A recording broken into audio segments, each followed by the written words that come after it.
अस्सलामुअलैकुम। उम्मीद करते हैं आप लोग खैरियत से होंगे। आज की इस इम्पोर्टेंट वीडियो में हम बायोस्टेट के एक इंतहाई अहम यूनिट को डिस्कस करेंगे जिसका नाम है हाइपोथेसिस टेस्टिंग। इस यूनिट को हमने दो पार्ट्स में डिवाइड किया है। पार्ट फर्स्ट का वीडियो लेक्चर ऑलरेडी मेरे यूट्यूब चैनल पर मौजूद है, जिसकी वीडियो का लिंक मैंने इस वीडियो के डिस्क्रिप्शन में दिया है, तो वहीं से जाकर आप इस यूनिट के फर्स्ट पार्ट को देख सकते हैं, जिसमें हमने एक्सप्लेन किया है कि हाइपोथेसिस टेस्टिंग किसे कहते हैं, इसके दो टाइप्स नल और अल्टरनेट हाइपोथेसिस का क्या मतलब है। आज की वीडियो में हम इस यूनिट के सेकेंड पार्ट को एक्सप्लेन करेंगे, जिसमें हम डिस्कस करेंगे कि एक हाइपोथेसिस को किस तरह टेस्ट किया जाता है, किस तरह हम एक नल हाइपोथेसिस को एक्सेप्ट करेंगे, किस तरह हम एक नल हाइपोथेसिस को रिजेक्ट करेंगे, हाइपोथेसिस टेस्टिंग के क्वेश्चन को किस तरह सॉल्व किया जाता है, उसका फार्मूला क्या है। तो ये तमाम डिटेल आज के इस सेकंड पार्ट में हम आप लोगों के साथ डिस्कस करेंगे। और इसी के साथ इस यूनिट के जो इम्पोर्टेंट पॉइंट्स हैं जो एग्जाम्स में आ सकते हैं, तो हम उन पॉइंट्स को भी मेंशन करेंगे ताकि आने वाले एग्जाम्स में आपके लिए आसानी हो। तो चलो स्टार्ट कर लेते हैं हाइपोथेसिस टेस्टिंग यूनिट के सेकंड पार्ट को। यहाँ पे हमारे पास है डायरेक्शनल और नॉन डायरेक्शनल हाइपोथेसिस। देखो, एक तो हमारे पास नल हाइपोथेसिस होता है, एक हमारे पास अल्टरनेट हाइपोथेसिस होता है। तो उनमें फिर हमारे पास डायरेक्शनल हाइपोथेसिस भी होते हैं और नॉन डायरेक्शनल भी होते हैं। वन टेल हाइपोथेसिस को हम डायरेक्शनल कहते हैं, जो या इंक्रीज होगा, ग्रेटर होगा या लोअर होगा। जिस तरह आप यहाँ पे देख सकते हैं, वन टेल अपर टेल हाइपोथेसिस क्या है कि mean of population greater than mean of hypothetical value. तो ये हमारे पास वन टेल हाइपोथेसिस, इसको हम अपर टेल कहते हैं। बिल्कुल इसी तरह mean of population less then mean of hypothetical value, तो ये लोअर टेल है। मतलब ये है कि ये एक साइड पे बात हो रही है, या इंक्रीज है या डिक्रीज है, तो इसको वन टेल कहते हैं। जबकि यहाँ पे आप देख सकते हैं कि टू टेल हाइपोथेसिस क्या है कि mean of population not equal to mean of hypothetical value. तो ये क्या है, यहाँ पे ये बात क्लियर नहीं है कि ग्रेटर है या लोअर है, तो इसको हम टू टेल हाइपोथेसिस कहते हैं। तो ये डायरेक्शनल और नॉन डायरेक्शनल हाइपोथेसिस है अल्टरनेट हाइपोथेसिस में। सही है। अब यहाँ पे नल हाइपोथेसिस में देख ले कि नल हाइपोथेसिस वन टेल क्या होगा कि mean of population less than or equal to mean of hypothetical value. लेकिन ये क्या है, ये upper tail for alternate hypothesis. क्या मतलब कि इसका जो अल्टरनेट हाइपोथेसिस बनेगा वो ये बनेगा। हमेशा अल्टरनेट हाइपोथेसिस वो नल हाइपोथेसिस के अपोजिट बनता है। अगर नल हाइपोथेसिस आपको कहता है कि mean of population less than or equal to mean of hypothetical value है, तो इसका अपोजिट कौन सा बनेगा, ये बनेगा कि नहीं, mean of population greater than mean of hypothetical value. तो ये आप लोगों को पता होना चाहिए कि जो हमारे पास ये नल हाइपोथेसिस है, तो इसका अल्टरनेट हाइपोथेसिस ये बनेगा, और ये नल हाइपोथेसिस जो है इसका अल्टरनेट हाइपोथेसिस क्या बनेगा, ये बनेगा। तो ये आप फिर एमसीक्यूज के लिए याद रख ले। सही है। एमसीक्यूज में आएंगे कि आपके पास नल हाइपोथेसिस ये है, इसका अल्टरनेट हाइपोथेसिस क्या बनेगा, तो फिर आपके जहन में होना चाहिए कि इसका अल्टरनेट हाइपोथेसिस ये वाला बनेगा। तो सबसे पहले तो एमसीक्यूज के लिए आप इस स्लाइड को बिल्कुल रटा कर ले। अब यहाँ पे हमारे पास कुछ एजम्पशंस हैं कि जब हम किसी हाइपोथेसिस को या किसी पॉपुलेशन मीन को हम हाइपोथेसिस के थ्रू सॉल्व करेंगे, हाइपोथेसिस टेस्टिंग के थ्रू सॉल्व करेंगे, तो हमारे पास कुछ एजम्पशंस है जो हमारे जहन में होने चाहिए। देखो, इस वीडियो के फर्स्ट पार्ट में मैंने आपको बताया था कि हाइपोथेसिस टेस्टिंग जो है ये इन्फेरेंशियल स्टैटिस्टिक का एक पार्ट है। सही है, टाइप है। इन्फेरेंशियल स्टैटिस्टिक किसे कहते हैं कि जब हम सैंपल के डेटा को यूज करते हैं और उससे पॉपुलेशन की डेटा जो है हम फाइंड करते हैं, तो ये हमारे पास इन्फेरेंशियल स्टैटिस्टिक्स है। सही है।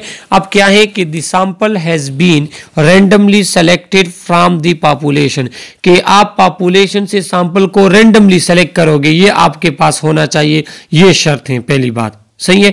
सेकंड क्या है, the underlying population is normally distributed or if not normally distributed then n is large say greater than or equal to 30।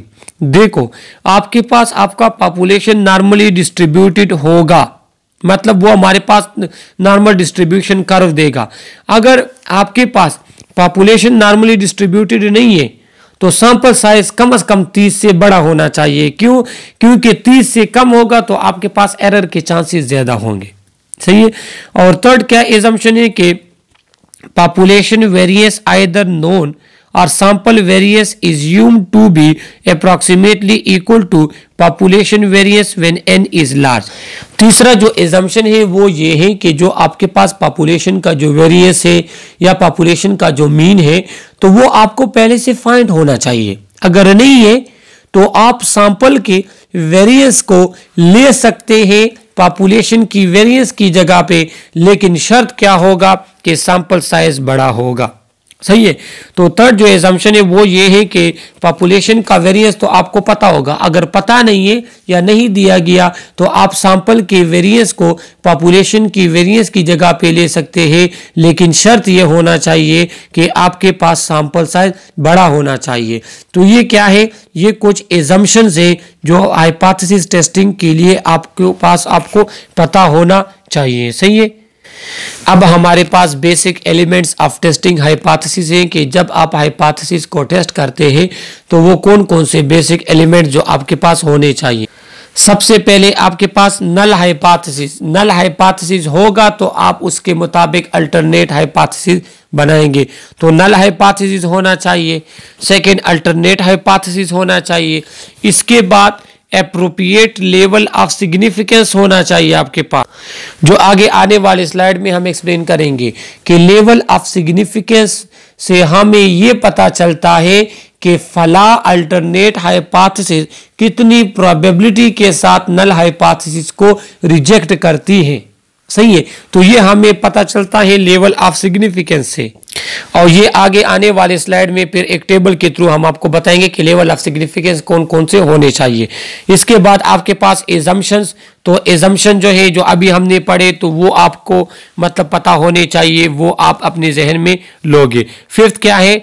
Test statistics. Test statistics किसे कहते हैं? फार्मूला को कहते हैं, जो आगे आने वाली स्लाइड में हमने एक्सप्लेन करना है कि उस फार्मूला के थ्रू हम अल्टरनेट हाइपोथेसिस को क्या करते हैं, उसको कैलकुलेट करते हैं और उसके थ्रू फिर हम डिसाइड करते हैं कि आया नल हाइपोथेसिस हमारे पास हम रिजेक्ट करें या उसको एक्सेप्ट करें। सही है। कि application of sample result in formula to calculate the value of test statistic use for decision purpose, के सैंपल के डेटा को यूज करके हम टेस्ट स्टैटिस्टिक्स को फाइंड करें और फिर उसको हम डिसीजन पर्पस के लिए यूज करें। सिक्स्थ हमारे पास क्या है? Rejection region. रिजेक्शन रीजन इसको क्रिटिकल रीजन भी कहते हैं और ये लेवल ऑफ सिग्निफिकेंस के बेस पे होता है, और ये अगर हमारे पास एक वैल्यू रिजेक्शन रीजन या क्रिटिकल रीजन में आ जाए तो फिर हम उसको रिजेक्ट कर लेते हैं, उस हाइपोथेसिस को हम रिजेक्ट कर लेते हैं।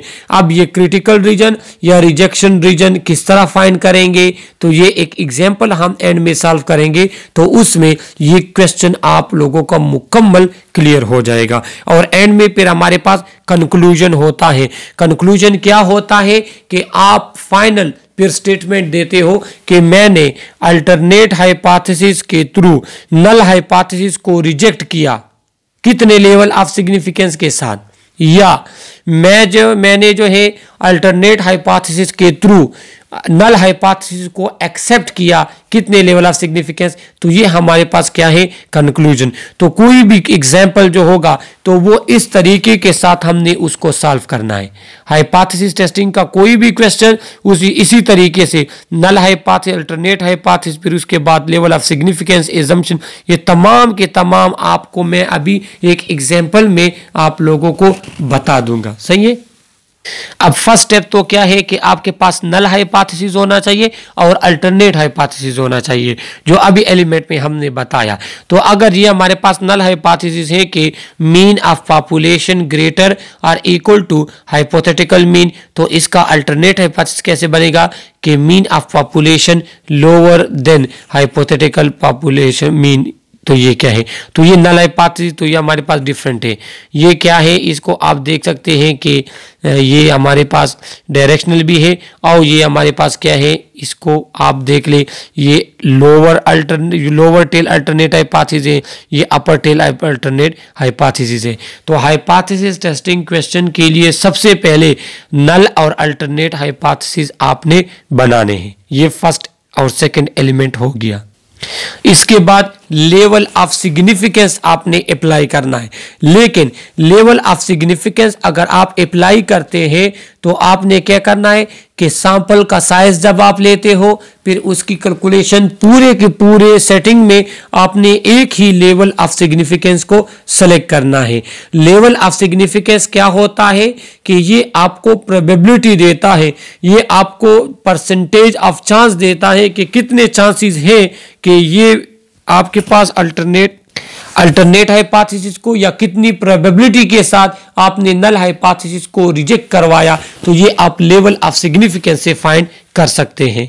और यहाँ पे इस स्लाइड के थ्रू आप देख सकते हैं कि लेवल ऑफ सिग्निफिकेंस हमारे पास 10% के लिए Z अल्फा बाई 2 की वैल्यू 1.645 है, 5 के लिए Z अल्फा बाई 2 की वैल्यू 1.96 है, और हमारे पास 1% के लिए क्या है, Z अल्फा बाई 2 की वैल्यू क्या है कि 2.575।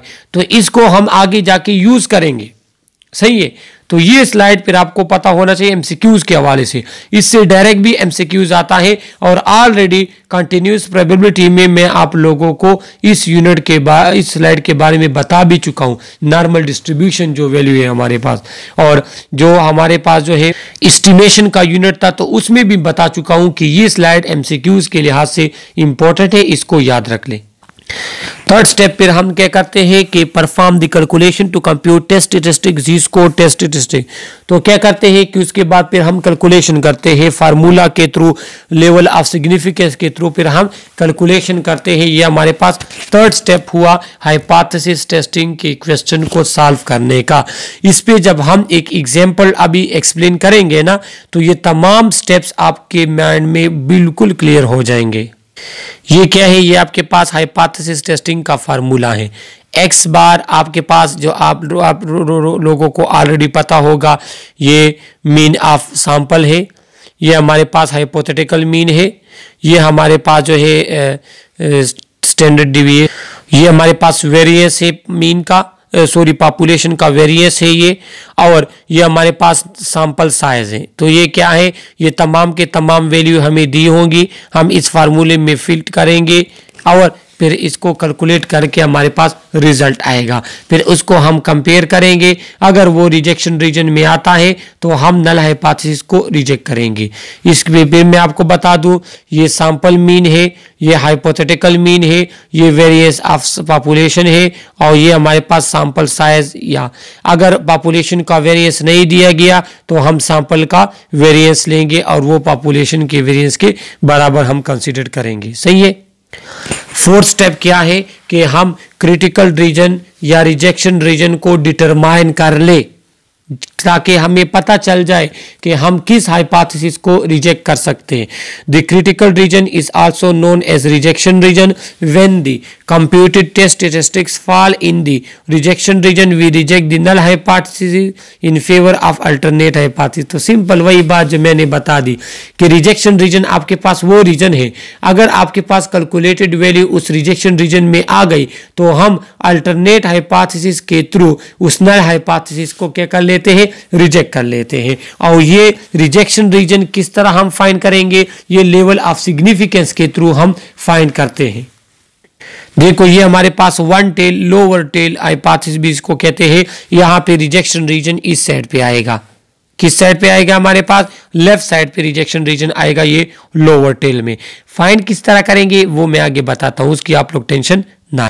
ये हमारे पास अपर टेल, तो इसका रिजेक्शन रीजन किस साइड पे आता है, इसका रिजेक्शन रीजन हमारे पास राइट साइड की तरफ आता है।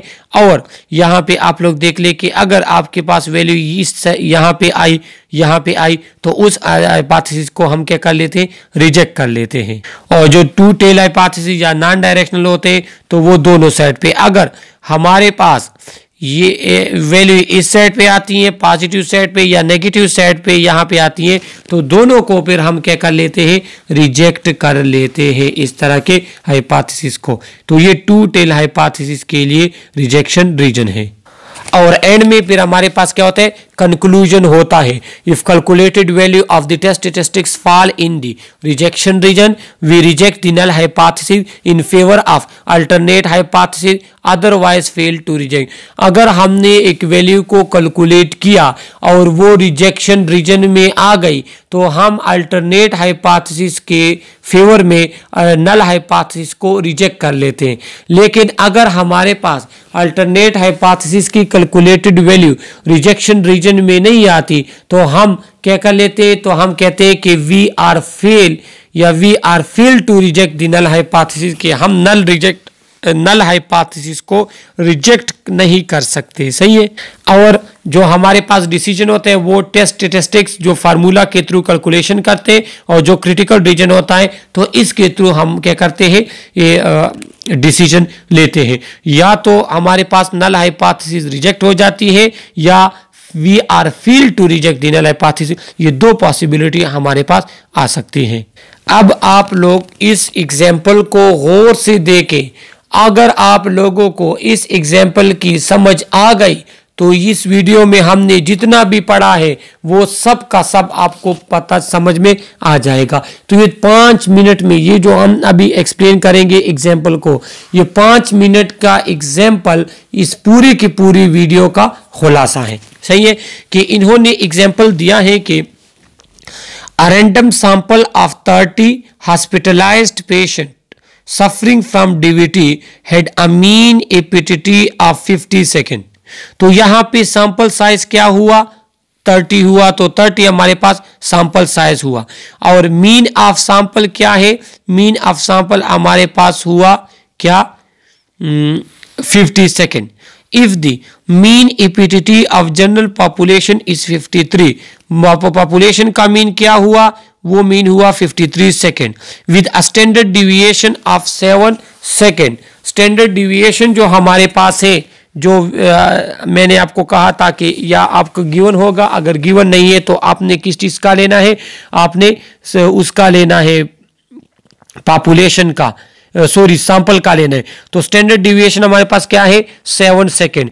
Then using a 5% of significance level test if the mean APTT in this group is different from that of general population. फिर से देखिए, आप इसको एक्सप्लेन करके देता हूं कि हमारे पास सैंपल साइज 30 है, हॉस्पिटलाइज पेशेंट है, उनका जो डीवीटी के पेशेंट है तो उनका एपीटीटी का मीन 50 सेकेंड के बराबर है।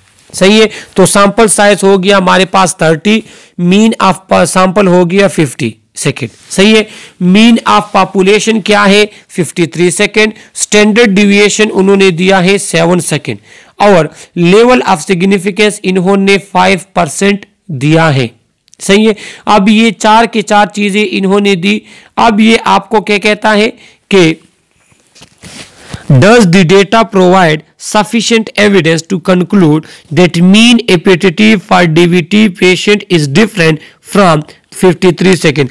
मतलब ये अब इनकी नल हाइपोथेसिस क्या बनती है, इनकी नल हाइपोथेसिस ये बनती है कि जो हमारे पास वो लोग जो डीवीटी का शिकार है, वो लोग जो नॉर्मल पॉपुलेशन है, इन दोनों का एपीटीटी सेम होगा। लेकिन हम यहाँ पे डिस्कस करेंगे, कैलकुलेट करेंगे कि नहीं, वो सेम नहीं हो सकता।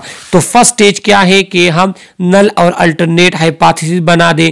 तो नल हाइपोथेसिस हमारे पास क्या है कि mean 53 second, the mean APTT of DVT patient is equal to 53 second. मतलब क्या है कि जो हमारे पास mean APTT of DVT patient जो हमारे पास थे, डीप वेन थ्रोम्बोसिस डिजीज के जो पेशेंट थे, उनका जो क्या है, उनका मीन कितने के बराबर है, 53 सेकेंड। और अल्टरनेट हाइपोथेसिस कहते हैं कि पॉपुलेशन का जो मीन है वो किस चीज के बराबर, वो इन डीवीटी पेशेंट के मीन के बराबर नहीं हो सकता। मतलब ये है कि एपीटीटी नॉर्मल और डिजीज पेशेंट का सेम नहीं हो सकता।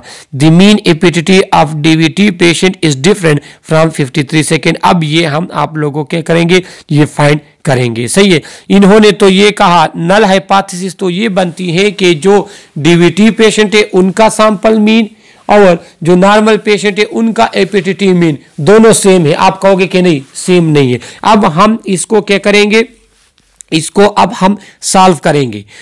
फर्स्ट स्टेप तो हमने नल और अल्टरनेट हाइपोथेसिस बना दिए। सेकंड स्टेप क्या होगा, लेवल ऑफ सिग्निफिकेंस। तो लेवल ऑफ सिग्निफिकेंस हमारे पास क्या है, 0.05। ये हमारे पास लेवल ऑफ सिग्निफिकेंस, क्योंकि इन्होंने हमें कहा था कि लेवल ऑफ सिग्निफिकेंस आपके पास 5% है, तो वो 0.05 बनाता है।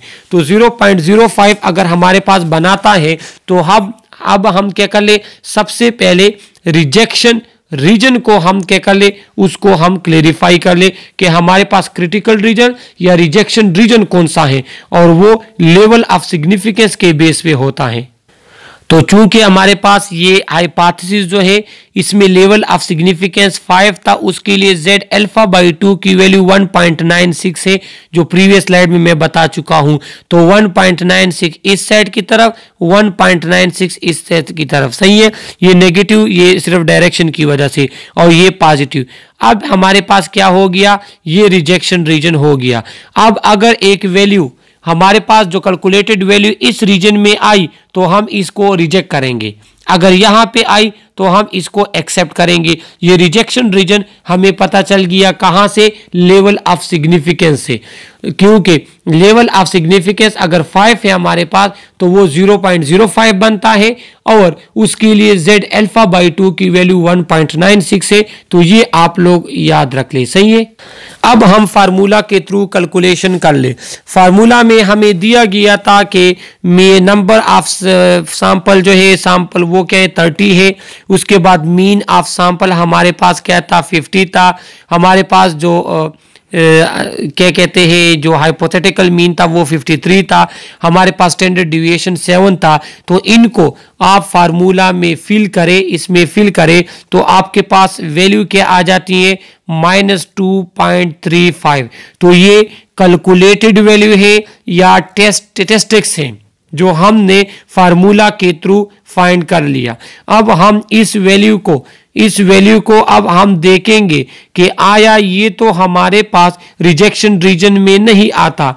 अगर ये वैल्यू रिजेक्शन रीजन में आती है तो हम इसको रिजेक्ट करेंगे, अगर ये रिजेक्शन रीजन में नहीं आती तो हम इस नल हाइपोथेसिस को एक्सेप्ट करेंगे। तो आइए हम इसको देखते हैं कि जो हमारे पास वैल्यू आई वो -2.35 है, और मैंने आपको कहा था कि 1.96 से इस साइड पे या -1.96 से इस साइड पे अगर कोई वैल्यू आएगी तो उसको हम क्या करेंगे, उसको हम रिजेक्ट करेंगे। तो जो z कैलकुलेटेड वैल्यू है वो greater than z tabulated value, वो वैल्यू जो टेबल से हमने फाइंड की है तो उससे कैलकुलेटेड वैल्यू ज्यादा है। मतलब ये है कि हमारी वैल्यू वो रिजेक्शन रीजन या क्रिटिकल रीजन में लाई करती है, लिहाजा इस हाइपोथेसिस को हम क्या करते हैं, नल हाइपोथेसिस को हम रिजेक्ट करते हैं, और ये स्टेटमेंट यहां पे लिखा हुआ है। फाइनल जो पॉइंट है कि since the calculated value of statistic z calculated जो कि बराबर है -2.35 fall in rejection region, so we are rejecting our null hypothesis at 5% level of significance, and we have sufficient evidence to conclude that mean APTT of DVT patient is different from 53 second। सही है, अभी आप लोगों के जहन में question जितने भी होंगे वो क्लियर होंगे कि हाइपोथेसिस टेस्टिंग पे ऐसा होता है कि उसमें क्या होता है कि उसमें 2 हाइपोथेसिस दिए जाते हैं। इस क्वेश्चन में ये दिया था कि जो हमारे पास डीवीटी के पेशेंट है उनका एपीटीटी ये ब्लड टेस्ट है हमारे पास, सही है, प्रोथ्रोम्बिन क्लॉटिंग टाइम कुछ इस तरह है, तो वो किसके बराबर है, वो नॉर्मल पॉपुलेशन के बराबर है, और नॉर्मल पॉपुलेशन का 53 सेकेंड था। सही है, तो हमने क्या किया, लेवल ऑफ सिग्निफिकेंस के थ्रू हमने क्रिटिकल रीजन फाइंड किया।